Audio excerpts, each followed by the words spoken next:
கணவனாக இருக்கக்கூடியவன் தன்னுடைய மனைவியை அடக்கி ஆளக்கூடியவனாக, சொன்ன பேச்சு எல்லாம் கேட்க வேண்டும், அவளுக்கு என்று எந்த உரிமையும் இல்லை அப்படின்னு நினைக்கும் பொழுதுதான் மனைவிக்கும் கணவனுக்கும் மத்தியில் பிரச்சனைகள் ஏற்படுகிறது. அப்ப அல்லாஹ் தஆலா சொல்கிறான், வலஹுன்ன மிஸ்லுல்லதி அலைஹின்ன பில் மாரூஃப், உங்களுக்கு செய்ய வேண்டிய கடமை எப்படி இருக்கிறதோ அது போன்று சில உரிமைகளும் அவர்களுக்கு இருக்கிறது என்பதை நீங்கள் மனதில் வைத்துக் கொள்ளுங்கள். நம்ம சொன்னது பூரா கட்டுப்பட்டு நடக்கும் அடிமைகளை போன்று நீங்கள் நினைத்து விடாதீர்கள்.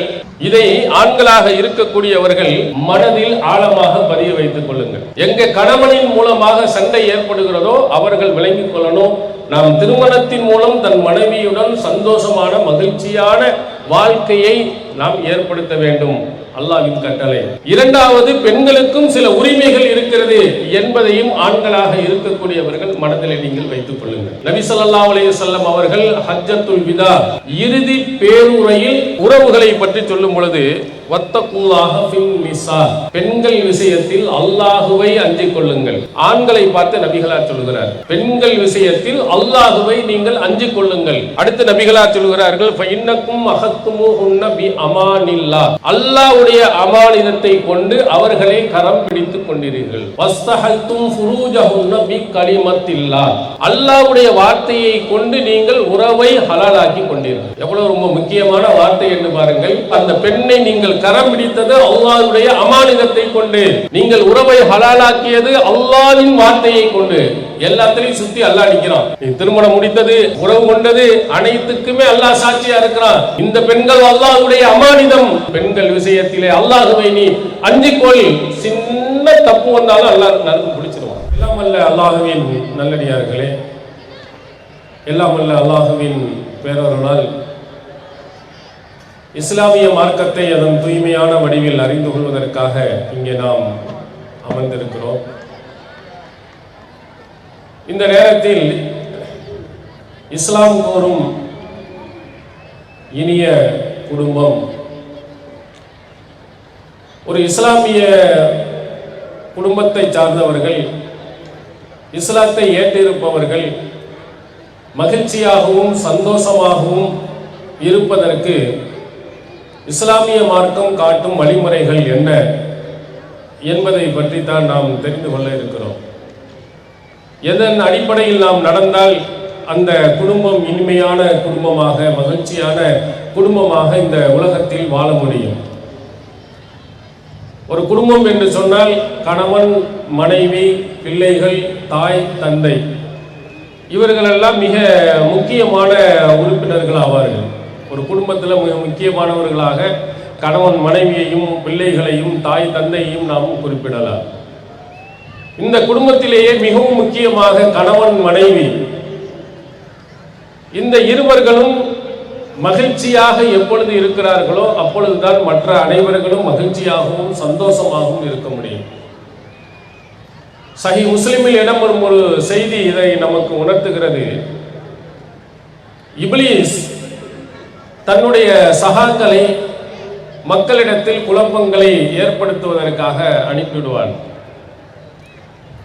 போய்விட்டு திரும்பி வந்தவர்கள், நீ என்னென்னவெல்லாம் மக்கள்கிட்ட குழப்பத்தை ஏற்படுத்தினார், பிரச்சனையை ஏற்படுத்தினார் அப்படின்னு ஒவ்வொரு ஆள்கிட்ட கேட்கும்போது ஒருவன் சொல்வான், ஃபர்ரக்து பைனஹு பைன இம்ராஅதி, அவனுக்கும் அவனுடைய மனைவிக்கும் மத்தியில் நான் பிரிவினையை ஏற்படுத்தி விட்டேன், சண்டையை ஏற்படுத்தி விட்டேன் அப்படின்னு சொன்ன உடனே இப்லீஸ், சைத்தான்களுக்கெல்லாம் தலைவனாக இருக்கக்கூடிய இப்லீஸ், நிஅம அன்த், நீ தான் ரொம்ப சரியான காரியத்தை செய்துவிட்டு வந்த. ஆக கணவன் மனைவிக்கு மத்தியில சண்டையை ஏற்படுத்தி விட்டோம் என்று சொன்னால், மகிழ்ச்சியை குலைத்து விட்டோம் என்று சொன்னால் அந்த குடும்பம் உருப்படாது, அந்த குடும்பத்தில் பெரும் பிரச்சனைகள் ஏற்படும் என்பதை தான் இந்த சைத்தானுடைய சூழ்ச்சிகள் நமக்கு நினைவூட்டுகிறது. ஆனால் அல்லாஹ் தஆலா ஒரு மூமினான ஒரு பெண்ணும் மூமினான ஒரு ஆணும் எப்படி நடக்க வேண்டும், ஒரு கணவன் எப்படி நடக்க வேண்டும், மனைவி எப்படி நடக்க வேண்டும் என்ற அடிப்படையை மிக தெளிவாக அல்லாஹ் திருக்குர்ஆனில் சொல்கிறார். வமின் ஆயாத்திஹி ஹல்குஸ் ஸமாவாத்தி வல் அர்த், அல்லாஹ் தஆலா இந்த பூமியை படைத்திருப்பதிலேயும், வமின் ஆயாத்தி அன் ஹலகலக்கும் மின் அன்ஃபுசிக்கும், உங்களிலிருந்தே ஒரு துணையை ஏற்படுத்தி இருப்பதும் அல்லாஹ்வுடைய அத்தாட்சிகளில் உள்ளதாகும். வஜால பைனக்கும் மவத்தத்தும் வரஹ்மா, உங்களுக்கு இடையில் அவன் அன்பையும் நேசத்தையும் அல்லாஹ் ஏற்படுத்தியிருக்கிறான் என்று குறிப்பிடுகிறார். கணவன் மனைவிக்கு மத்தியில், கணவன் யாரோ மனைவி யாரோ திருமணத்துக்கு முன்பு எங்கேயோ இருந்தவர்கள் இந்த திருமண உறவின் மூலமாக அல்லாஹ் தஆலா அங்கே அன்பையும் பாசத்தையும் ஏற்படுத்துகிறார். இந்த அன்பையும் பாசத்தையும் குலைக்கும் வேலையைத்தான் சைத்தான் செய்கிறான். அதில் தான் சிலர்கள் வீழ்ந்து விடுகிறார்கள். அப்போ கணவன் மனைவியாக வாழக்கூடிய ஒருவர் சந்தோஷமாகவும் மகிழ்ச்சியாகவும் இருக்க வேண்டும் என்பதுதான் அல்லாஹ்வுடைய நோக்கம். அதற்காகத்தான் இந்த திருமண உறவை அல்லாஹ் தஆலா ஏற்படுத்தி இருப்பதாக இந்த வசனத்தில் அல்லாஹ் தஆலா சொல்கிறார். அதே மாதிரி நபிகள் பெருமானார் ஸல்லல்லாஹு அலைஹி வஸல்லம் அவர்கள் அந்த திருமணத்தை பற்றி குறிப்பிடும்போது ஜாபிர் இப்னு அப்துல்லா ரலியல்லாஹு அன்ஹு அவர்கள் திருமணம் முடித்துவிட்டு அல்லாஹ்வின் தூதர் அவர்களிடத்தில் நான் திருமணம் முடித்து விட்டேன் என்று சொன்னார்கள். உடனே ரசூல் ஸல்லல்லாஹு அலைஹி வஸல்லம் ஹல் நகத யா ஜாபிர், ஜாபிரே திருமணம் முடிச்சிட்டியா? ரசூலுல்லாஹ்வுடைய ஆச்சரியம், நபிகளாருக்கே சொல்லாமல் அவர் திருமணம் முடித்து விட்டார். அப்ப ரசூலுல்லாஹ் கேட்கிறாங்க, விதவை பெண்ணை முடித்தாயா அல்லது கன்னி பெண்ணை முடித்தாயா? அவர் சொல்கிறார், நான் விதவை பெண்ணை தான் நான் முடித்தேன். அப்ப அதுக்கு ரசூல் ஸல்லல்லாஹு அலைஹி வஸல்லம் அவர்கள், ஏன் கன்னி பெண்ணை நீ முடித்திருக்க கூடாதா? அப்ப அதுல ஒரு அடிப்படையை நபிகளார் அந்த இடத்தில் சொல்கிறார்கள், ஏன் கன்னி பெண்ணை நான் திருமணம் முடிக்க சொன்னேன் என்றால், துலாயிபுஹா வ துலாயிபுக் வ துலாஹிகுஹா வ துலாஹி, அவளுடன் நீ விளையாடுவதற்கும் அவள் உன்னுடன் விளையாடுவதற்கும், நீ சிரித்திருப்பதற்கும் அவள் உன்னுடன் சிரிப்பதற்கும் ஏற்றதாக அமைந்திருக்குமே என்று நபிகளார் குறிப்பிடுகிறார்கள். திருமணத்தில் ரெண்டு கணவன் மனைவி இருவர்களும் மகிழ்ச்சியோடும் சந்தோஷத்துடன் விளையாடக்கூடியவர்களாக இருக்க வேண்டுமே தவிர சண்டையிட்டு பிரிந்துவிடக் கூடாது என்பதை நபிகளார் அவர்கள் அழகாக சொல்கிறார்கள். திருமணத்தின் மூலம் உன்னுடைய அன்பையும் பாசத்தையும் நீ வெளிப்படுத்த வேண்டும், அதற்குரிய ஒரு வாய்ப்பை உனக்கு ஏற்படுத்த வேண்டும் என்று நபிகள் பெருமானார் அவர்கள் அந்த செய்தியில் நமக்கு சொல்கிறார்கள். அப்ப இந்த மாதிரி எல்லாம் அல்லாஹ் தஆலா இந்த வசனத்தில் நபிகளாரினுடைய அறிவுரைகளின் மூலமாக நமக்கு சொல்லியிருந்தாலும் நிறைய பேர்களிடத்திலே அந்த அன்பும் பாசமும் அதிகமாக இருப்பதில்லை. அதற்கு என்ன காரணம்? திருமறை குர்ஆனுடைய சில அடிப்படைகளை மனதில் நாம் வைத்துக் கொள்ளாததுதான். நாம் மகிழ்ச்சியாக சந்தோஷமாக வாழ வேண்டும் என்று சொன்னால் ஒரு அடிப்படை விலை கொள்ளுங்கள். அல்லாஹ் சொல்கிறான், ஆஷிரூஹுன்ன பில் மஅரூஃப், திருமணம் முடித்த ஆண்கள் உங்கள் மனைவியர்களுடன் நல்ல முறையில் குடும்பத்தை நடத்துங்கள், மகிழ்ச்சியாக சந்தோஷமாக நடத்துங்கள். இது படைத்த இறைவனின் கட்டளை. ஆண்களுக்கு அல்லாஹ் சொல்கிறான், திருமணம் முடித்த பெண்களோடு மகிழ்ச்சியுடனும் சந்தோஷத்துடனும் நடப்பது உங்கள் மீது கடமை என்று அல்லாஹ் தஆலா சொல்கிறார். இந்த கடமை எங்கே பிரச்சனை உருவாகிறது என்று சொன்னால், கணவனாக இருக்கக்கூடியவன் தன்னுடைய மனைவியை அடக்கி ஆளக்கூடியவனாக, சொன்ன பேச்சையெல்லாம் கேட்க வேண்டும், அவளுக்கு என்று எந்த உரிமையும் இல்லை அப்படின்னு நினைக்கும் பொழுதுதான் மனைவிக்கும் கணவனுக்கும் மத்தியில் பிரச்சனைகள் ஏற்படுகிறது. அப்ப அல்லாஹ் தஆலா சொல்கிறான், வலஹுன்ன மிஸ்லுல்லதி அலைஹின்ன பில் மஅரூஃப், அவர்களுக்கு எப்படி கடமை இருக்கிறதோ, உங்களுக்கு செய்ய வேண்டிய கடமை எப்படி இருக்கிறதோ அதுபோன்று சில உரிமைகளும் அவர்களுக்கு இருக்கிறது என்பதை நீங்கள் மனதில் வைத்துக் கொள்ளுங்கள். நம்ம சொன்னது பூரா கட்டுப்பட்டு நடக்கும் அடிமைகளை போன்று நீங்கள் நினைத்து விடாதீர்கள். அவர்களுக்கென்றும் சில உரிமைகளை அல்லாஹ் கொடுத்திருக்கிறார். இதை ஆண்களாக இருக்கக்கூடியவர்கள் மனதில் ஆழமாக பதிய வைத்துக் கொள்ளுங்கள். எங்க கணவனின் மூலமாக சண்டை ஏற்படுகிறதோ அவர்கள் விளங்கிக் கொள்ளணும், நாம் திருமணத்தின் மூலம் தன் மனைவியுடன் சந்தோஷமான மகிழ்ச்சியான வாழ்க்கையை நாம் ஏற்படுத்த வேண்டும், அல்லாஹ்வின் கட்டளை.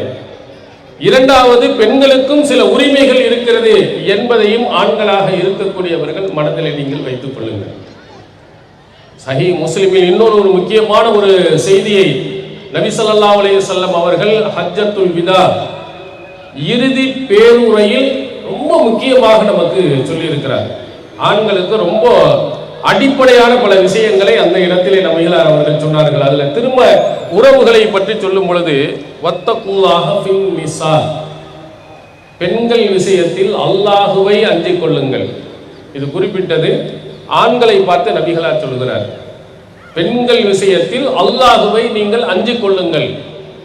அடுத்து நபிகளார் சொல்கிறார்கள், இன்னக்கும் அகத்துமுஹுன்ன பி அமானில்லா, அல்லாஹ்வுடைய அமானிதத்தை கொண்டு அவர்களை கரம் பிடித்துக் கொண்டீர்கள். வஸ்தஹல்தும் ஃபுரூஜஹுன்ன பி கலிமத்தில்லா, அல்லாஹ்வுடைய வார்த்தையை கொண்டு நீங்கள் உறவை ஹலாலாக்கி கொண்டீர்கள். எவ்வளவு ரொம்ப முக்கியமான வார்த்தை என்று பாருங்கள். அந்த பெண்ணை நீங்கள் கரம் பிடித்தது அல்லாஹ்வுடைய அமானிதத்தை கொண்டு, நீங்கள் உறவை ஹலாலாக்கியது அல்லாஹ்வின் வார்த்தையை கொண்டு. எல்லாத்திலையும் சுத்தி அல்லாஹ் நிற்கிறான். நீ திருமணம் முடித்தது, உறவு கொண்டது, அனைத்துக்குமே அல்லாஹ் சாட்சியா இருக்கிறான். இந்த பெண்கள் அல்லாஹ்வுடைய அமானிதம். பெண்கள் விஷயத்திலே அல்லாஹ்வை நீ அஞ்சிக்கொள். சின்ன தப்பு வந்தாலும் அல்லாஹ் நன்கு பிடிச்சிருவான். உன்மேல் தவறுகள் இருக்குமானால், பெண்கள் விஷய தவறாக நீ நடந்து விட்டாய் என்று சொன்னால் அல்லாஹ் மறுமையில் கடுமையாக பிடிப்பான். இது ஹஜ்ஜத்துல் விதாவில் அல்லாஹ்வின் தூதர் அவர்கள் ஆண்களுக்கு சொன்ன ஒரு எச்சரிக்கை. நீ யாரோ ஒருவன் அல்ல, எங்கிருந்தோ யாரோ வைத்து திருமணம் முடிக்கவில்லை, அல்லாஹ்வின் வார்த்தையை கொண்டு நீ செஞ்சிருக்கிற, இறைவனுடைய அமானிதத்தை நீ பிடித்திருக்கிறாய் என்று அல்லாஹ்வின் தூதர் அவர்கள் நமக்கு சொல்லி இருக்கிறாங்க. இது ஒரு எச்சரிக்கை. இவைகளெல்லாம் யார் தன்னுடைய மனைவி விஷயத்தில் மோசமாக நடந்து கொள்கிறானோ, சண்டையிட்டுக் கொள்கிறானோ, பிரச்சனைகளை ஏற்படுத்திக் கொள்கிறானோ, அவர்கள் எல்லாம் உள்ளத்துல ஆழமா பதிய வைத்து பார்க்க வேண்டும். அல்லாஹ்வுடைய அமானிதமாக இருக்கக்கூடிய பெண்களை, அல்லாஹ்வின் வார்த்தையை கொண்டு நாம் கரம் பிடித்த அந்த பெண்களை நாம் அநியாயம் செய்கிறோம், அக்கிரம் செய்கிறோம், அல்லாஹ் பிடித்து விடுவான் என்ற எண்ணத்தை நீங்கள் உள்ளத்தில் மனதில் வைத்துக் கொள்ளுங்கள். அடுத்ததாக ரசூல் ஸல்லல்லாஹு அலைஹி வஸல்லம் அவர்கள் இன்னொன்றை நமக்கு குறிப்பிடுகிறார்கள். பெண்களாக இருக்கக்கூடியவர்களிடத்தில் இயற்கையிலேயே சில குணங்கள் அல்லாஹ் படைத்திருக்கிறான். இது இறைவனாக ஏற்படுத்திய ஒன்று. பெண்கள் விஷயத்தில் நான் சொல்லக்கூடிய அறிவுரைகளை ஏற்றுக்கொள்ளுங்கள் அப்படின்னு நபிகளார் சொல்லிவிட்டு, இந்த பெண்கள் வளைந்த எலும்பை கொண்டு படைக்கப்பட்டிருக்கிறார். இந்த எலும்புல வளைந்த கொஞ்சம் மேலான பகுதியா இருக்கும். எல்லாத்தையும் நீ சமப்படுத்த வேண்டும் என்று நீ நினைத்தால் அதை உடைத்து விடுவாய். அந்த கோணல் இருக்கின்ற நிலையிலேயே நீ இருந்தால் நீ இன்பம் அனுபவிப்பாய் என்று நபி ஸல்லல்லாஹு அலைஹி வஸல்லம் சொன்னார். பெண்கள்கிட்ட அல்லாஹ்வே எப்படி படைத்திருக்கிறார், சில குறைகளோட அல்லாஹ் படைத்திருக்கிறான். எல்லாத்தையும் நீ 100% சரி செய்ய வேண்டும் என்று எண்ணுவது முதல் தவறு. அதை நீ சரி செய்ய முடியாது. பெண்கள்கிட்ட நிறைய தவறுகள் இருக்கும். அதை நீ என்ன செய்துகொள், கண்டும் காணாமலும் விட்டு போய்விடு. நீங்கள் திருமணம் அன்னைக்கு ஏதாவது ஒரு சின்ன ஒரு தப்புவாக நடந்திருக்குன்னு வச்சுக்கிறீங்க, வாழ்நாள் முழுவதிலேயும் அந்த பெண்மணி சொல்லிக்கிட்டே இருப்பார். கபரதுக்கு வைத்தாலும் கூட அங்கு கூட என்ன செய்வார், உங்களுக்கு அந்த தவறை சொல்லி காட்டுவார். அது பெண்ணினுடைய இயற்கை குணம். அந்த சின்ன தப்பை கூட உடனே கண்டவோ மறந்தோம் என்று போவதில்லை. அது அப்படியே உள்ளத்துல ரொம்ப ஆழமாக பதிந்திருக்கும். நாம் செய்யக்கூடிய ஒரு சின்ன தவறை கூட பெரிதுபடுத்தி பேசி விடுவார். நம்ம தப்பே செய்யாவிட்டாலும் கூட அது தவறை போட்டு காட்டி விடுவார். ஒரு நகைச்சுவையாக ஒரு செய்தி சொல்வார்கள். இரவு நேரத்தில் வீட்டுக்கு போகிறார்கள், கரண்ட் இல்லை. மனைவியை திறக்க சொல்லுவார், சாவியை போட முடியல. இவர் செல்போனில் லைட் அடிக்கிறாரு, கரெக்டாக பார்த்து நீ துற. அந்த அம்மாவுக்கு ஒழுங்க அப்படி இப்படி இப்படி அப்படின்னு திரும்ப இல்லை. சரி இங்கே போ அப்படின்னு சொல்லிட்டு, இந்த நீ லைட் அப்படி அப்படின்னு சொல்லிட்டு அவர் லைட்டை அப்படி போட்டு திறந்துட்டார். திறந்த உடனே பார்த்தியா, ஆமாம் ஒழுங்கா லைட்டை பிடிக்க தெரியலை, ஒழுங்கா பிடிச்சிருந்தா நான் திறந்துருக்க மாட்டேனா அப்படின்னு சொல்லிட்டு போயிட்டோம். இப்படி ஒரு செஞ்சது திறக்க தெரியாமல் செஞ்சுட்டு ஆட தெரியாமல் ஆடிவிட்டு தெருக்கோணல் என்று சொல்வதை போன்ற சில தவறுகள் இருக்கும். அது மாதிரி விஷயங்களை எல்லாம் இஸ்லாம் என்ன சொல்லுகிறதுனா, அதை கண்ணும் காணாமலுமாக நகைச்சுவையாக நீ எடுத்துக்கொண்டு போய்விடு. இது இஸ்லாம் நமக்கு சொல்லும் ஒரு அடிப்படை. இதை ஒரு ஆண்மகன் புரிந்து கொண்டானே ஆனால் அங்கு வரக்கூடிய சின்ன சின்ன விஷயங்களுக்காக பெரிய அளவில் சண்டை போட மாட்டார். அது அல்லாஹ் தஆலா சொல்லும் பொழுது,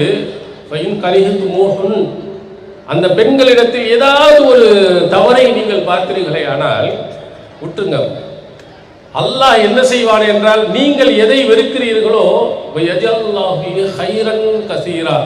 அதில் ஏராளமான நன்மைகளை வைத்திருப்பார்.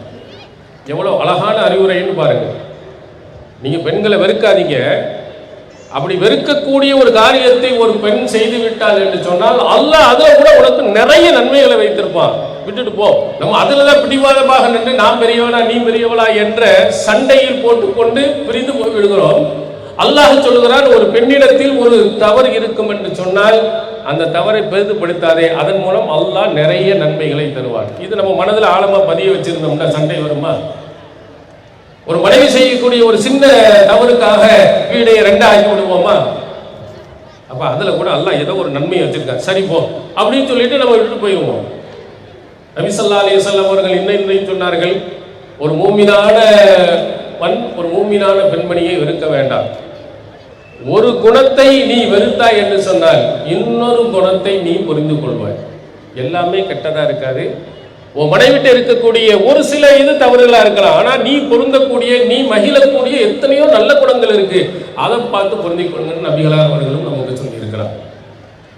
ஒரு மனைவியா இருக்கக்கூடிய எல்லா செயலுமா நமக்கு பிடிக்காமல் போயிடும். என்றாவது ஒரு நாள் அப்போ என்ன செய்யணும்? அந்த தவறை மறந்துவிட்டு மற்ற அனைத்து நன்மையான காரியங்களை நினைத்து பாருங்கள். உங்கள்கிட்ட சண்டை என்பது வராது. உங்களிடத்திலே மகிழ்ச்சி என்பது நிச்சயமாக ஏற்படும். இந்த மாதிரி சின்ன ஒரு சண்டை தான் நம்முடைய வாழ்நாளிலேயே குடும்பத்தையே மிகப்பெரிய அளவுக்கு பிரிவினை ஏற்படுத்துவதற்கு காரணமாக அமைந்து விடுகிறது. சமையல்ல ஒழுங்கா செய்ய தெரியல, இப்போ ஒரு நல்ல முறையில் பேச தெரியல, இதெல்லாம் ஒரு சாதாரணமான ஒரு வார்த்தை விலை விஷயங்கள் கூட நம்முடைய குடும்பத்தை பெரிய அளவில் பிரச்சனையை உருவாக்கி விடுகிறது. தெரியாமல் சொல்லிவிட்டால் அறியாமல் சொல்லிவிட்டால் நம்ம திருத்தி விடலாம், பிறகு சரி பண்ணி கொள்ளலாம் என்று விட்டு நீங்கள் போனீர்களே, ஆனால் அந்த குடும்பம் மகிழ்ச்சியாகவும் சந்தோஷமாகவும் இருக்கும். நபி ஸல்லல்லாஹு அலைஹி வஸல்லம் அவர்கள் திருமணம் முடித்த மனைவிமார்கள் இவர்கள் எல்லாம் நீங்கள் பார்த்தீர்கள் எப்படி நடந்து கொண்டார்கள் தெரியுமா?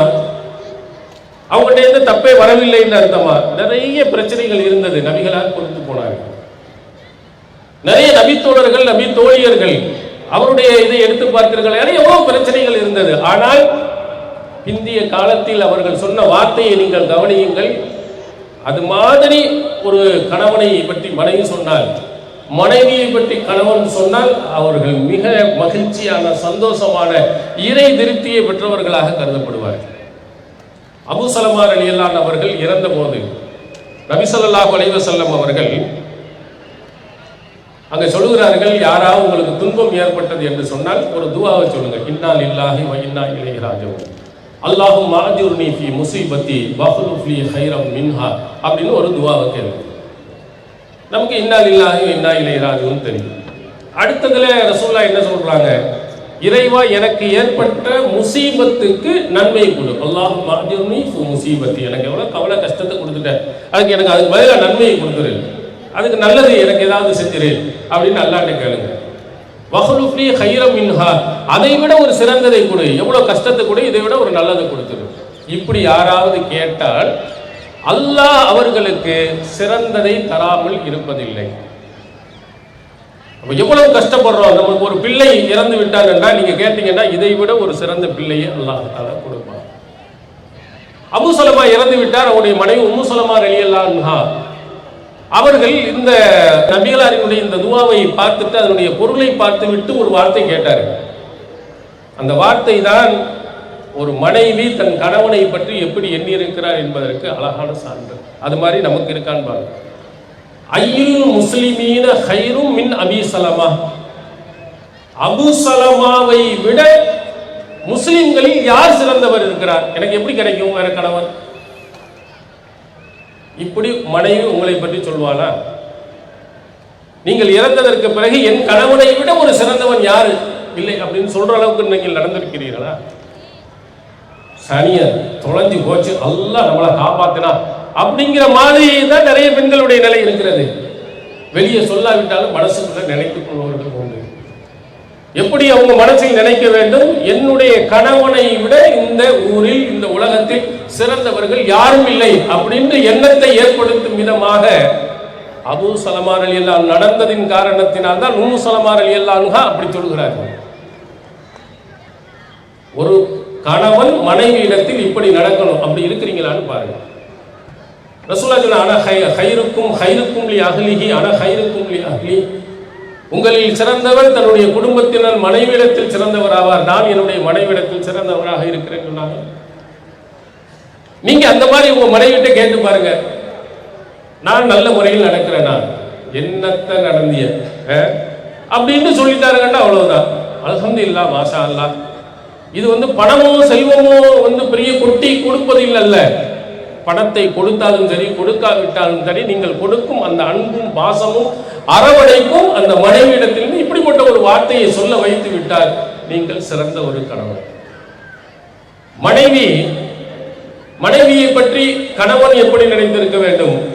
அடங்கா பிடாரியை வச்சு கட்டி வச்சுட்டாங்க, ஐயோ இவனை என்ன செய்யறது அப்படின்னு நினைக்கிற மாதிரி இருக்கக்கூடாது.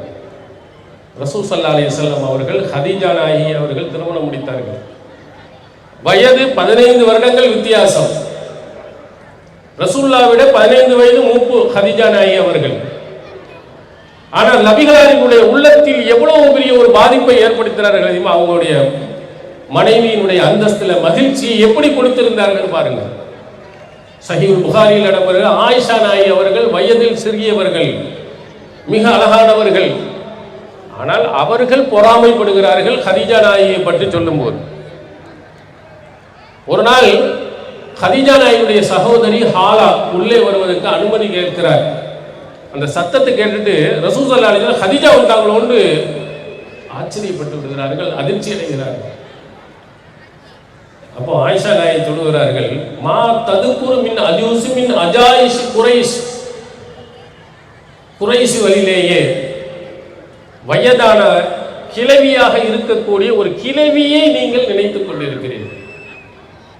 ஹம்ரா சதுகைன், 2 தாடைகளும் சிவந்த காலத்தால் அழிந்து போய்விட்ட ஒரு கிழவியை போய் நினைத்துக் கொண்டிருக்கிறீர்கள். இன்னொரு மனைவி சொல்றாங்க. ரசூலுல்லாஹ் பாருங்க, அவங்களை விட வயதில் குறைந்த எத்தனை மனைவி இருந்தாலும் ஹதீஜா நாயகியை பற்றிய உள்ளத்தில் எப்படி எப்ப பார்த்தாலும் ஹதீஜா ஹதீஜா என்றே நினைத்துக் கொண்டிருப்பார்கள், சொல்லிக் கொண்டிருப்பார்கள். அப்ப எப்படி நடந்திருப்பார்கள்? தன்னுடைய கணவனிடத்தில் எப்படி நடந்திருப்பார்கள்? அந்த பெண்மணி எவ்வளவு மகிழ்ச்சியாக அவர்கள் இருந்திருப்பார்கள். ரசூல் ஸல்லல்லாஹு அலைஹி வஸல்லம் அவருடைய இன்ப துன்பங்கள் அனைத்தையும் கலந்து கொண்டிருந்த காரணத்தினால் ஹதீஜா நாயகியை பற்றி அவ்வளவு உயர்ந்த எண்ணம் நபிகளாரின் உள்ளத்தில் ஆழமாக பதிந்திருந்தது. அது மாதிரி எந்த ஒரு பெண்ணாக இருக்கட்டும், எந்த ஒரு ஆணாக இருக்கட்டும், கணவன் மனைவியை பற்றி உயர்ந்த எண்ணத்திலே கணவன் இருக்க வேண்டும், கணவனை பற்றிய உயர்ந்த எண்ணத்தில் மனைவியும் இருக்க வேண்டும். அப்படிப்பட்ட ஒரு மகிழ்ச்சியான இன்பமான குடும்பம் தான் இஸ்லாம் காட்டும் ஒரு இனிய ஒரு குடும்பம். அந்த குடும்பத்தில் இந்த மாதிரிலாம் சண்டைகள் வருவதற்கு ஷைத்தானினுடைய சூழ்ச்சிகள் நிறைய இருக்கும். அதையெல்லாம் உடைத்தெறிந்து விட்டு நீங்கள் மகிழ்ச்சியோடும் சந்தோஷத்தோடும் இருங்கள். ரசூல் ஸல்லல்லாஹு அலைஹி வஸல்லம் காலத்தில் அவர்களிடத்தில் சண்டையே வரவில்லை என்று சொல்ல முடியாது. வந்தது அதோடு கொஞ்ச நேரத்தில் மறைந்து போய்விடும். அதை நினைத்து கொண்டு அந்த சண்டையை பெரிதுபடுத்தியவர்கள் அவர்கள் இல்லை என்பதை அவருடைய வரலாறுகள் நமக்கு எடுத்து காட்டுகிறது. அது ஏன் மனைவி தன்னுடைய கணவன் மேல கோபப்படுகிறாள், ஆத்திரப்படுகிறாள், ஏன் அன்பு வராமல் போய்விடுகிறது அப்படிங்கிறதுக்கு ரசூல் ஸல்லல்லாஹு அலைஹி வஸல்லம் தன் அன்புக்குரியவர்களாக தன்னுடைய மனைவியிடத்தில் எப்படி இருந்தார்கள்? ஒரு பெண்ணினுடைய உணர்வுகளை, உணர்ச்சிகளை புரிந்தவராக நபிகளார் அவர்கள் இருந்தார். மனைவிக்கு எது ஆசைப்படுறார், எதை விரும்புகிறார், இவைகளெல்லாம் கணவன் தெரிந்திருக்க வேண்டும். அவங்க சொல்லி தான் செய்யணும்னு அவசியம் இல்லை. அவருடைய ஒவ்வொரு வார்த்தையிலையும் ஒவ்வொரு வாசகத்திலையும் என்ன செஞ்சிருக்கணும், கண்டுபிடிக்கணும். ஆயிஷா நாயகியை கண்டுபிடித்தார்கள் இல்லையா? நபி ஸல்லல்லாஹு அலைஹி வஸல்லம் அவர்கள் மீது கோபப்பட்டால் அந்த வார்த்தை எப்படி இருக்கும், மகிழ்ச்சியாக இருந்தால் எப்படி இருக்கும்? ரசூலுல்லாஹ் மீது அன்போடும் பாசத்தோடும் கோபம் இல்லாமல் இருந்தால் முகமதின் இறைவன் மீது சத்தியமாக என்று ஆயிஷா நாயகி சொல்லுவார்கள். அதே நேரத்தில் ரசூலுல்லாஹ் மேல ஒரு அதிருப்தியான ஏதாவது இருந்து விட்டால் இப்ராஹிம் நபியினுடைய இறைவன் மீது சத்தியமாக சொல்லுவார். ரெண்டுமே ஒண்ணுதான், அல்லாஹ் மீது சத்தியம் தான். அந்த வார்த்தையிலே இருக்க ரசூல் ஸல்லல்லாஹு அலைஹி வஸல்லம் அதை அழகாக சொல்வார்கள். நீ எப்போ என் மேல பாசமா இருக்கிற, நீ எப்போது கோபமாக இருக்கிறேனால என்னால் கண்டுபிடிக்க முடியும். எப்படி நபிகளார் ஒவ்வொரு வார்த்தையையும் அப்படியே கண்டுபிடித்தார். இப்ராஹிம் நபியின் மீது இறைவனாக ரப்பி இப்ராஹிம் ரப்பி முஹம்மத், ரெண்டு அந்த வார்த்தையை இரண்டுமே அல்லாஹ்வை குறித்தாலும் வாசகம் ஏன் மாறுகிறது? ஏன் முகமதுடைய இறைவன் என்று சொல்லுவதற்கு பதிலாக இப்ராஹிமுடைய இறைவன் என்று சொல்வதற்கு என்ன காரணம்? ஏதோ ஒரு சின்ன மனஸ்தாபம் இருக்கிறது. அப்ப அதையெல்லாம் நபிகளார் அறிந்து அதற்கு தகுந்தார் போல் நடந்தார்கள். அதுபோன்று மனைவியினுடைய கோபம் தாபங்கள், சனியை தொலைஞ்சு போட்டு 2 நாள் அழுவா, அதோட சனி அதுக்கு பின்னாடி சரியாயிருன்னு போயிடக்கூடாது. ஏன் அழுகிறார், எதற்காக கோபப்படுகிறார், ஏன் வருத்தப்படுகிறார், என்ன காரணம் என்பதை உணர்ந்து அவருக்கு ஒரு ஆறுதல் நீங்கள் கொடுத்தீர்களே ஆனால் அது மகிழ்ச்சியாக மாறிவிடும். இப்போ ரசூல் ஸல்லல்லாஹு அலைஹி வஸல்லம் பார்க்கிறார்கள், ஒரு நாள் சஹீஹ் புகாரியில் இடம்பெறும் ஒரு செய்தி. பெருநாள் தினத்தன்று அபிசீனிய இளைஞர்கள் பள்ளியாசலிலே விளையாடி கொண்டிருக்கிறார். ஆயிஷா நாயகி வீட்டில் இருக்கிறார். வீட்டோட தான் அந்த பள்ளியாசல். ஏதோ அவங்க விளையாடுறாங்க போறாங்கன்னு நபி ஸல்லல்லாஹு அலைஹி வஸல்லம் போகல. ஆயிஷா நாயினுடைய உணர்வுகளை கணிக்கிறாங்க. ஆயிஷா நாயை பார்த்தால், அவருடைய செயல்பாடுகளை பார்த்தால், போய் விளையாட்டை நம்மளும் பார்த்தா நல்லா இருக்குமே அப்படின்னு அவங்களுடைய எண்ணம் தெரிகிறது. அப்போ உடனே ரசூல் ஸல்லல்லாஹு அலைஹி வஸல்லம் கேட்கிறார், தஸ்தஹீனி தன்னுரின், நீ அதை பார்க்க நீ ஆசைப்படுறியா, நீனும் வந்து பார்க்கணுன்னு உனக்கு எண்ணம் இருக்கிறதா அப்படின்னு ஆயிஷா நாயை ரசூலுல்லாஹ் பார்த்து கேட்குறாங்க. கேட்டவுடன் ஆயிஷா நாயை ஆமாம் நானும் பார்க்கணுன்னு ஆசைப்படுறேன், சரி வா அப்படின்னு சொல்லிட்டு ரசூல் ஸல்லல்லாஹு அலைஹி வஸல்லம் ஃபகாமனி வராஹு, எனக்கு பின்னால் ரசூல் ஸல்லல்லாஹு அலைஹி வஸல்லம் அவர்கள் என்னை நிற்க வைத்தாங்க. அல்லாஹ் தூதருக்கு பின்னாலே என்னை நிற்க வைத்தாங்க. ஹத்தி அலா ஹத்தி, என்னுடைய கன்னம் நபி ஸல்லல்லாஹு அலைஹி வஸல்லம் அவர்களுடைய கன்னத்துடன் சேர்ந்திருந்தது. பின்னாடி நின்று ரசூலுல்லாஹ்வோட கன்னத்தோடு ஒட்டி அந்த விளையாட்டுகளை பார்த்துக்கிட்டே இருக்கிறார். போதும் போதும் போ போ அப்படின்னு விரட்டல். சரி வந்தமா 2 நிமிஷம் பார்த்தா போதும், எவ்வளோ என்ன நடக்க போகுது அப்படின்னு சொல்லி ரசூலுல்லாஹ் ஹஸ்புக்கி, போதுமா போதும்.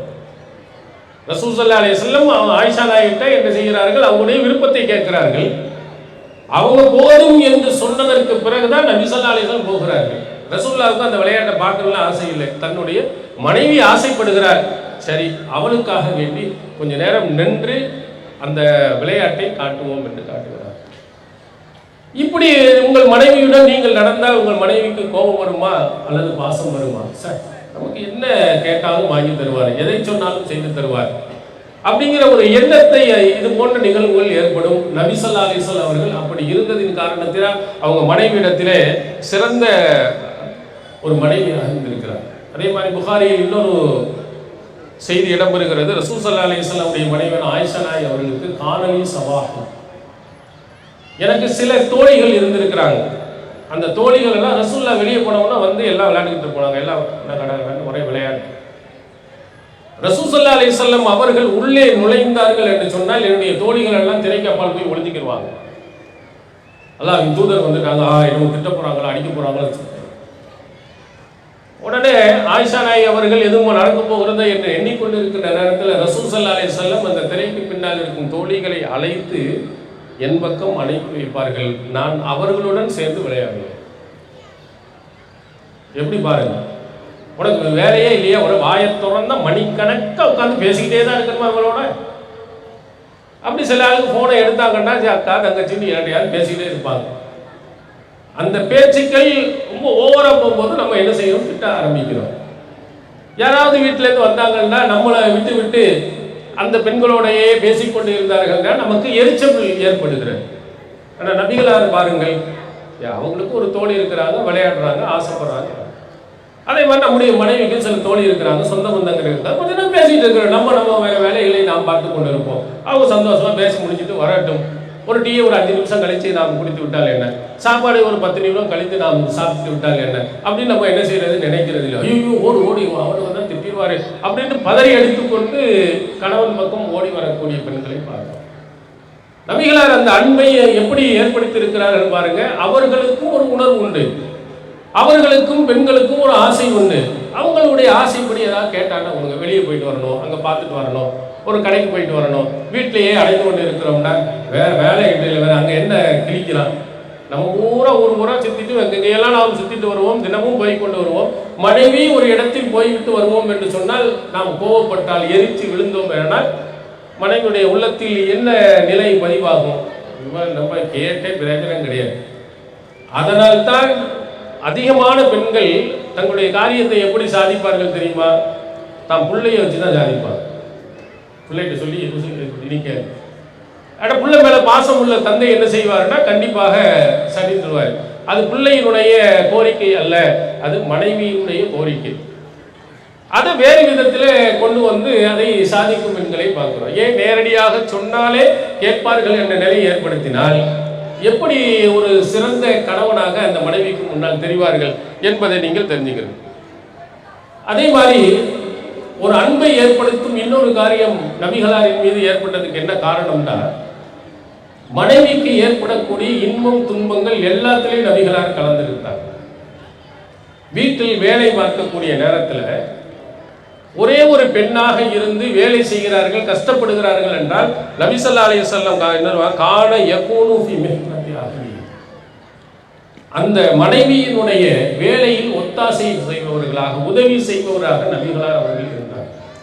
ஆயிஷா நாயிட்ட கேட்குறாங்க, ரசூல் ஸல்லல்லாஹு அலைஹி வஸல்லம் உங்கள் வீட்டில் எப்படி நடந்துக்கிடுவாங்க?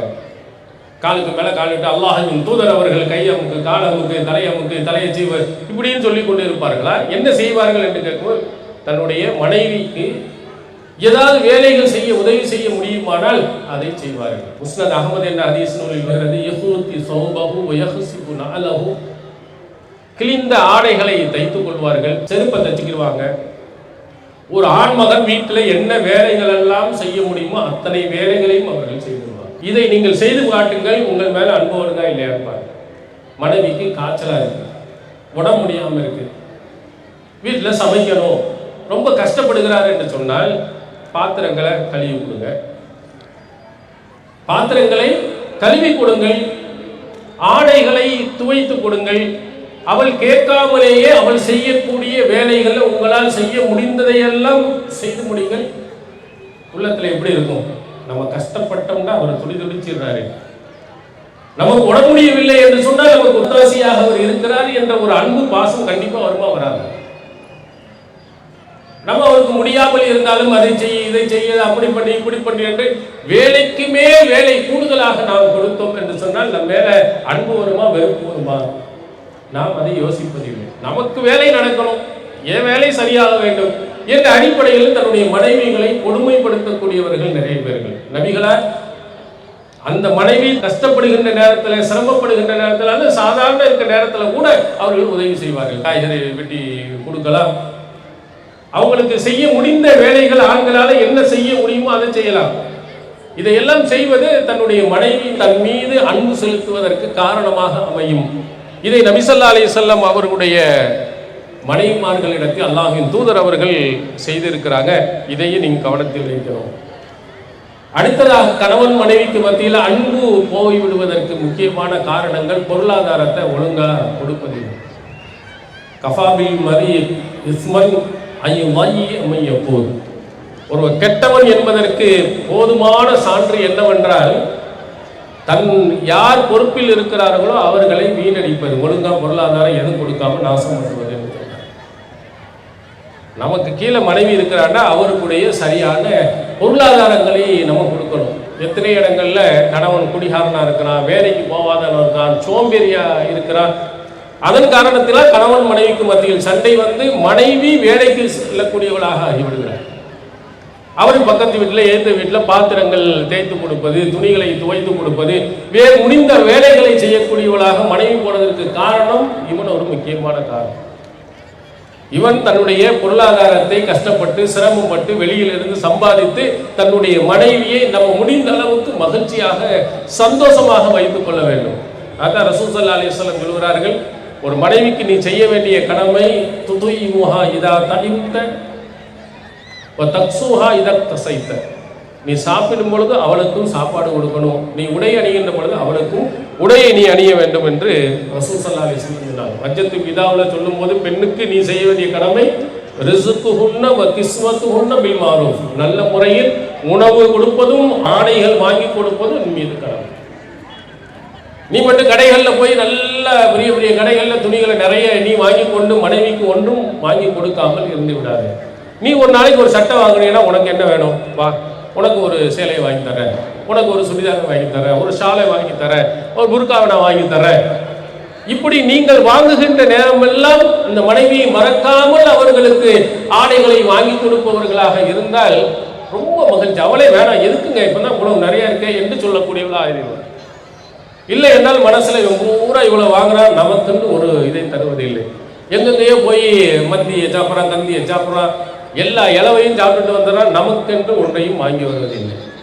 நண்பர்களோடு போய் ஒரு ஊரை சுற்றி எல்லாத்தையும் சாப்பிடுவான். ஆனால் தன் மனைவி ஒருத்தி இருக்கிறாரே என்பது யாருக்கும் நினைவுறது.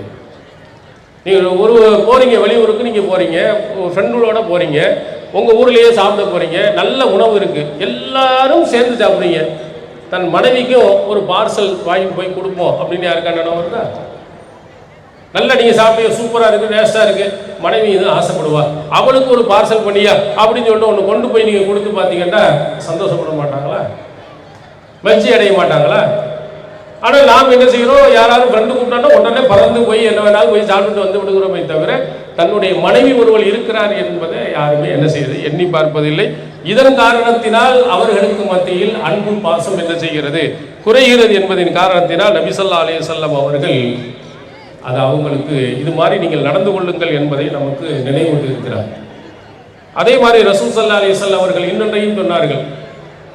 பொருளாதார பணத்தை சரியாக கொடுக்கவில்லை என்றால் திருடுவதற்கு கூட நபிகளார் அனுமதி கொடுத்தார். திருட்டுன்னே சொல்லல.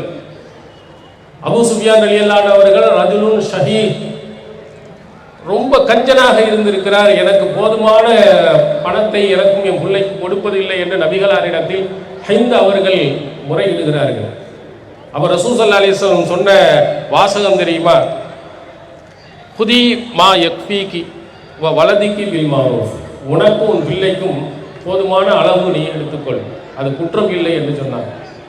அவங்க சொல்லும் போதே என் கணவர் கரெக்டாக தெரியல, அவருக்கு தெரியாம நான் பணத்தை நான் என்ன செய்கிறேன், எடுத்துக்கொள்கிறேன், இது குற்றமா, இது திருட்டில் வந்துடுமாங்கிறதா கேள்வி.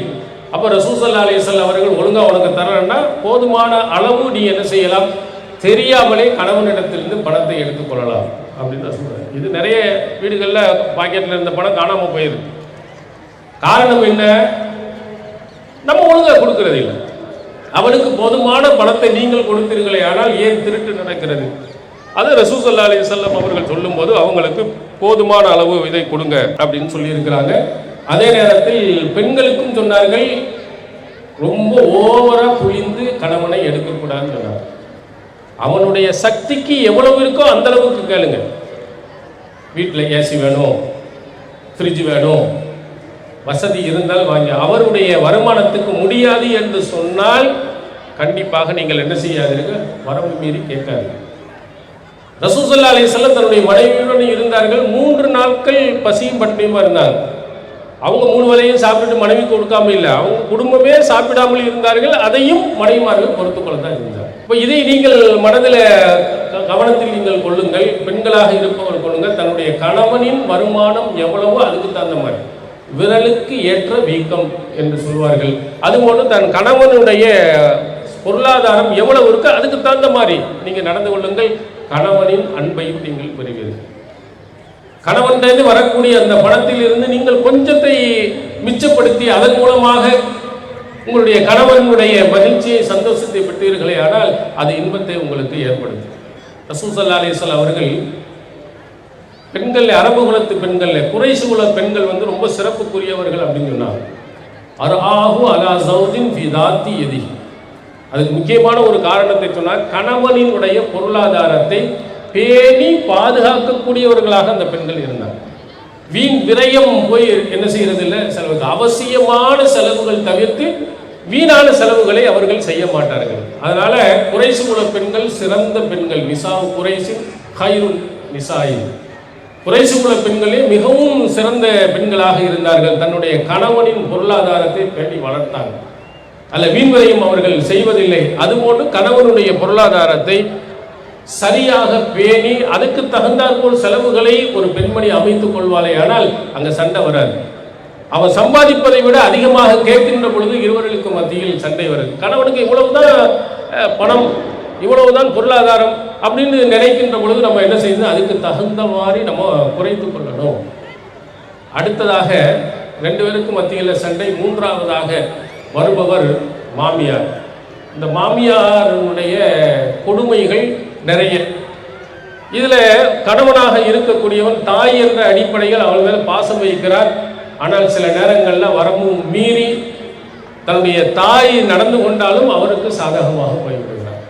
இதில் திருமறை குர்ஆன் சொல்லும் பொழுது யஹ்திலு ஹுவ அக்ரபுல் தக்வா, நேர்மையாக நடங்கள், அதுதான் இறையச்சத்துக்கு உகந்தது என்று சொல்கிறார். தன்னுடைய தாய் தவறாக நடந்து விட்டால், தவறாக செய்து விட்டால் அவங்கள போய் கடினமாக கண்டிக்க வேண்டியதில்லை. தவறு என்பதை உணர்த்தி உங்களுடைய மனைவிக்கு சப்போர்ட்டாக நீங்கள் இருந்தீர்களே ஆனால் அவர்கள் மகிழ்ச்சி அடைவார்கள். அதில் தமிழுடைய அழகாக சொல்லுவார்கள், எப்படி ஒரு மாமியார் மருமகள் நடக்க வேண்டும் என்பதை பற்றி சொல்லும் பொழுது, திருமணம் முடித்து வந்தவள் மருமகள் அப்படின்னு தான் சொல்றாங்க. இன்னொரு பிள்ளை, உன்னுடைய பிள்ளை மாதிரி நீ நினைச்சு நடத்து. உன் பிள்ளைக்கு எவ்வளவு முக்கியத்துவம் கொடுப்பாயோ அது போன்று இன்னொருவருடைய பிள்ளையாக வந்தவளை தன் மகளாக பார்த்து நடந்து கொள் என்று சொன்னால் இந்த சண்டைகள் வந்திருப்பதில்லை. அதே மாதிரி மருமகளாக வந்திருக்கக்கூடியவர் இவள் இன்னொரு தாய், நம்ம தாய் மாதிரி இன்னொரு தாய் அப்படின்னு நினைத்து கொண்டார்களே, ஆனால் அந்த தவறுகள் எல்லாம் பெரிதாக தெரிவதில்லை. நீங்க பாருங்க, உங்க கல்யாணத்துக்கு முன்னால் தாயோடு இருக்கிறார், மகிழ்ச்சியாக சந்தோஷமாக வீட்டில் தான் இருந்து கொண்டு இருக்கிறார். சண்டை போட்டு தாயோட சண்டை போட்டு வெளியே எங்கேயுமே போறதில்லை. மகள் தப்பு செய்தாலும் சரி அல்லது அம்மா தப்பு செய்தாலும் சரி பொறுத்து போயிட்டு போயிடுறாங்க. ஆனா மாமியார் வீட்டுக்கு வரும் பொழுதுதான் ஒரு சின்ன தவறு கூட பெரிதாக தெரிந்து சண்டை போட்டு என்ன செய்து விடுகிறார்கள், போய் விடுகிறார்கள். மாமியார் என்ன செய்தா தன்னுடைய மகளை எப்படி பார்க்கிறாமோ அதே மாதிரி அந்த மகளையும் பார்த்திருந்தார்களே, ஆனால் இந்த சண்டை வந்திருக்காரு. நபி ஸல்லல்லாஹு அலைஹி வஸல்லம் அவர்கள் சொல்லும் பொழுது அந்த மருமகளுக்கு ஒரு இடத்துல முக்கியமான விஷயத்தை நமக்கு சொல்லி இருக்கிறாங்க. ஏன்னா கல்யாணம் முடித்து போனவர்கள், உனக்குன்னா நான் வேலை செய்கிறேன், உங்க அம்மாவுக்கு வேலை செய்யணும்னு எனக்கு என்ன விதியா? அவங்களுக்கெல்லாம் ஒன்றும் செய்ய முடியாது, வயதானவர்களாக இருப்பார்கள், முடியாதவர்களாக இருப்பார்கள், அவங்களுக்கெல்லாம் நான் ஒன்றும் செய்ய மாட்டேன் என்று சொல்லும் பொழுது அங்கே சண்டை பிரச்சனைகள் பிளவுகள் வருகிறது. மார்க்க வழிகாட்டுதல் என்ன? ஒண்ணுமே தெரிய வேணாம். ஒரு வயதான முதிய பெண்மணி ஒருத்தர் இருந்தாரே, ஆனால் ஒரு இஸ்லாமியனாக ஒரு முஸ்லிமான பெண்மணியாக ஒருவள் இருந்தால் என்ன நினைப்பா, என்ன நினைக்கணும்? இந்த வயசானவங்களா இருந்தாங்க, அவங்களுக்கு உதவி செய்ய வேண்டும் என்ற எண்ணம் தானே வரணும். லா இரஹமுல்லாஹ் அல்லா இரஹமுன்னாஸ், மனிதனுக்கு இரக்கம் காட்டாதவனுக்கு அல்லாஹ் இரக்கம் காட்ட மாட்டான். உங்களை விட வயசு மூத்தவங்களாக தான் மாமியார் இருப்பாங்க, மாமனார் இருப்பாங்க. அவங்க கஷ்டப்படுகின்ற போது சிரமப்படுவோம், அவங்களுக்காக வேண்டி கொஞ்சம் உதவி செய்வதில் நமக்கு என்ன தவறு வந்துருப்போது? அதில் தான் நிறைய சண்டைகள், கல்யாணம் முடித்த உடனேயே தனி கொடுத்துடும் போவது பிரச்சனைகள் உருவாகுது. காரணம், மாமியாருக்கு நான் வேலை செய்யணுமா, மாமனாருக்கு நான் வேலை செய்யணுமா என்பதுதான். ஜாபிர் ரலியல்லாஹு அவர்களுடைய ஒரு செய்தி புகாரியில் இடம்பெற்றிருக்கிறார். அவர்கள் சொல்கிறார்கள், என்னுடைய தந்தை தரக்கத்திசா பண்ணார், 9 பெண் பிள்ளைகளை விட்டு சென்று விட்டார். 9 பொம்பளை பிள்ளை எனக்கு சகோதரிகளாக இருந்தார். அப்போ அவருக்கு கல்யாணம் பண்ண வேண்டிய நிலைமை ஏற்படுது. அப்போ என்ன செஞ்சாருன்னா, கன்னி பெண்ணை விட்டு விதவை பெண்ணை கல்யாணம் முடிச்சார். அப்போ ரசூல் ஸல்லல்லாஹு அலைஹி வஸல்லம் அவர்கள் கேட்குறாங்க, ஏன் கன்னி பெண்ணை முடிக்கலையே, விதவை பெண்ணை முடிச்சார்? அப்போ அதுக்கு அவர்கள் அழகாக பதில் சொல்கிறார்கள், அதிபு ஹுன்ன, அந்த விதவை பெண் இருக்கும்போது என்னுடைய சகோதரிக்கு ஒழுக்கம் கற்பிப்பதற்காகவும், தம்சுக்கு ஹுன்ன, அவருக்கு தலையை வாரி விடுவதற்காகவும், மேலும் அவர்களை ஒழுங்குபடுத்துவதற்காகவும் ஒரு விதவை பெண்ணை முடித்தார். சின்ன வயதாக இருந்தால் என்னுடைய சகோதரி அதே வயசுல இருப்பாங்க, கொஞ்சம் வயதில் மூத்தவராக இருந்தால், அனுபவம் உள்ளவளாக இருந்தால், என் சகோதரியை அவள் நல்ல முறையில் பார்த்து தலை வாரி விட்டு ஒழுக்கம் கற்பித்து என் சகோதரியை நல்ல முறையில் பார்த்து கொள்வாள். அதற்காகத்தான் நான் விதவை பெண்ணை திருமணம் முடித்தேன். அப்போ ரசூல் ஸல்லல்லாஹு அலைஹி வஸல்லம் அவர்கள் என்ன கேட்கல, ஓ சகோதரிக்கு வேலை செய்யறது இவளுக்கு என்னையா விதி, உன் மனைவிக்கு என்னையா கடமை அப்படின்னு சொல்ல. ஆல அசப்த, நீ சரியாக செய்தாய் என்று சொன்னார். நீ செய்தது சரிதான் என்று நபி ஸல்லல்லாஹு அலைஹி வஸல்லம் அவர்கள் சொன்னார். அப்போ நம்ம நபிகளார் இன்னொரு இடத்தில் சொல்லும் பொழுது, கணவனின் வீட்டுக்கும் கணவனுடைய பிள்ளைக்கும் அவள் பொறுப்பாளி, கணவன் வீட்டில் உள்ள எல்லாத்தையும் பார்க்கும் பொறுப்பும் மருமகனுக்கு உண்டு என்பதையும் நபி ஸல்லல்லாஹு அலைஹி வஸல்லம் அவர்கள் நமக்கு குறிப்பிட்டு இருக்கிறார்கள். அப்போ ஒரு மாமியாரை பார்ப்பதும் நம்மீது ஒரு கடமை, மாமியாரை பார்ப்பதும் ஒரு நல்ல காரியம் என்பதை ஒரு மருமகள் நினைத்திருப்பாரே, ஆனால் நிச்சயமாக சண்டை பெரிதாக. அந்த மருமகளும் யோசிக்க வேண்டும், ஒரு நாள் நாமும் மாமியாராக போக போகிறோம். அந்த நேரத்தில் உன் பிள்ளை உன்னை விட்டு அவன் தனி கொடுத்தலும் போய்விட்டால் என்றால் உன் மனது எப்படி பாதிக்கும்? இப்படி மாமியாரா இல்ல மருமகளா இருக்கிறாய், இன்னொரு காலத்தில், இன்னும் கொஞ்ச காலத்தில் நீயும் என்ன செய்வாள், மாமியாராக மாறுவாய். உன்னை இப்படி விட்டு சென்றால் நீ ஏற்றுக்கொள்வாயா? உன் மகன் உன்னை விட்டு விட்டு போய்விட்டான் என்னாலும் ஏற்றுக்கொள்வாயா? நீ உட முடியாமல் இருக்கின்ற பொழுது உன் மகன் தனியாக மனைவியோடு சந்தோஷமா இருந்தால் ஏற்றுக்கொள்வாயாக? பொத்தி வளர்த்த அப்படி செஞ்ச, இங்க செஞ்ச, அதை செஞ்ச எல்லாம் சொல்ல மாட்டோமா? சின்ன பிள்ளையை பற்றி தன்னுடைய கணவரிடத்தில் என்ன சொல்வார்? அம்மா பேச்சு ஒரு பேச்சு கூட கேட்க மாட்டேங்கிறான், கண்டிச்சு வைங்க, திட்டு வைங்க அப்படின்னு என்ன சொல்வாள்? இவளே தன்னுடைய கணவன் போய் சொல்லுவார். சொல்வது என்ன? அம்மா பேச்ச கேட்க மாட்டேங்கிறான். ஆனா அவர் கணவர் அவருடைய அம்மா பேச்ச கேட்கக்கூடாது. கேட்காத அப்ப என்ன ஞானம் இது? உன் பிள்ளை மட்டும் உன் பேச்சை கேட்கலாம் என்றால் உன்னுடைய கணவர் அவங்க அம்மா பேச்ச கேட்கக்கூடாதா? அவங்களுக்கு உதவி செய்யக்கூடாதா? இதை தானும் அந்த மாமியாருடைய நிலையில் இருந்து நீங்கள் பார்த்தீர்கள் என்று சொன்னால் நிச்சயமாக நீங்கள் இதை புரிந்து கொள்வீர்கள். சண்டைகள், பிரச்சனைகள் வராமல் மாமியாரும் மருமகளும், அவங்க மகளும், ஒரு மகள் ஒரு மருமகன் எப்படி இருப்பான், மகள் மருமகள் எப்படி இருப்பாள், அதுபோன்று மகிழ்ச்சியாக அவர்கள் இருந்து விடலாம். இது யாரோ ஒருவருக்கு நாம் பார்க்கிறோம் என்ற அந்த எண்ணம் நம்முடைய உள்ளத்தில் இருக்கின்ற பொழுது கண்டிப்பாக சண்டைகள் ஏற்படும். இது என்னுடைய அம்மாவை போன்று, இவர் என்னுடைய அப்பாவை போன்று. என்னுடைய தாய் கஷ்டப்பட்டால், என்னுடைய தாய் சிரமப்பட்டால் என்று சொன்னால் அதை பார்ப்பது எனக்கு எப்படி கடமையோ அதுபோன்று என்னுடைய கணவனுடைய தாயும் தந்தையும் பார்ப்பதும் எனக்கு நன்மையை தரும் என்று நீங்கள் எண்ணுவீர்களே. ஆனால் அந்த இது மாதிரி நீங்கள் நடப்பீர்கள் என்று சொன்னால் கணவனுடைய அன்பையும் பாசத்தையும் நீங்கள் கண்டிப்பாக பெற முடியும். இதையும் மார்க்கம் நமக்கு ரொம்ப தெளிவாக நமக்கு சொல்கிறது. இறுதியாக பிள்ளைகள் மீது அன்பும் பாசத்தையும் காட்டுவது. பிள்ளையினுடைய பொறுப்பு வளர்ப்பது தாய்க்கு பொறுப்பு என்று நபி ஸல்லல்லாஹு அலைஹி வஸல்லம் அவர்கள் சொல்லியிருக்கார். அதனால் கணவன் தன் பிள்ளை மேலே பாசத்தை காட்டாமல் அன்பு காட்டாமல் இருப்பதும் அங்கே மகிழ்ச்சியை ஏற்படுத்தார். பாசத்தையும் அன்பையும் காட்டினால் கண்டிப்பாக அங்கே ஒரு மகிழ்ச்சியை ஏற்படுத்தும். சஹீஹ் புகாரியில் நீங்கள் எடுத்து பாருங்கள், ரசூல் ஸல்லல்லாஹு அலைஹி வஸல்லம் அவர்கள் அவங்களுக்கு பிள்ளை பெரிய அளவோட இல்லை, ஆனால் பேரன்கள் இருந்தார், பேத்திகள் இருந்தார். இப்போ ரசூல் ஸல்லல்லாஹு அலைஹி வஸல்லம் தன்னுடைய பிள்ளைகள் மேலே எப்படி இருந்தார்கள் என்று சொன்னால், ரசூல் ஸல்லல்லாஹு அலைஹி வஸல்லம் அவர்களுடைய தோளுல ஹசன் ரலியல்லாஹு அவர்கள் உட்கார்ந்து கொண்டு இருந்தார். தோளுக்கு மேலே தூக்கி வச்சுக்கிட்டு, ஒரு இறை தூதர் ஒரு பிள்ளையே தோல் மேலே தூக்கி வச்சுக்கிட்டு இருக்கிறார்.